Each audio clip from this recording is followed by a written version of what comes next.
పల్నాడు జిల్లా నరసరావుపేట శివారు ఎస్ఆర్కేటీ కాలనీలో పోలీసులు కార్టన్ సెర్చ్ నిర్వహించారు. ఎస్పీ శ్రీనివాసరావు ఆదేశాల మేరకు సుమారు 100 మంది పోలీసులు నిర్బంధ తనిఖీల్లో పాల్గొన్నారు. సరైన ధృవీకరణ పత్రాలు లేని 40 ద్విచక్ర వాహనాలు, కారు, ఆటోను జప్తు చేసుకున్నారు. భారీగా మారణాయుధాలను స్వాధీనం చేసుకున్నారు. కాలనీలో అసంఖ్యాక కార్యక్రమాలు జరుగుతున్నట్లు చాలా ఫిర్యాదులు వచ్చాయని డీఎస్పీ వెల్లడించారు.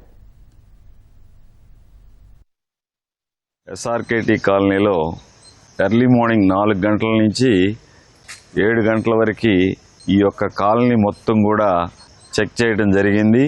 ఒక 4 సిఐలు, 14 మంది ఎస్ఐలు, దాదాపు సుమారు ఒక 100 మంది మన కానిస్టేబుల్స్ మొత్తంతో ఈ యొక్క చెక్ చేయడం జరిగింది.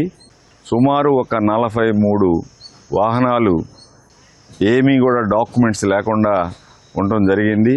అందుట్లో ఒక కారు, ఒక ఆటో కూడా ఉండటం జరిగింది. సుమారు ఒక 10-15 క్రోబార్స్ కానివ్వండి, గొడ్డళ్ళు కానివ్వండి, నైఫ్స్ కానీ కూడా దొరకడం జరిగింది. చాలా కంప్లైంట్స్ వస్తూ ఉన్నాయి.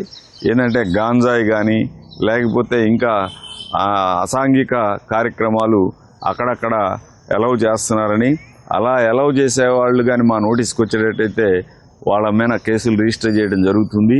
అనాథరైజ్డ్ వ్యక్తుల్ని మీరు అలౌ చేయబాకండి, మీ దగ్గర ఉంచుకోవద్దని మరోసారి హెచ్చరిస్తున్నాం.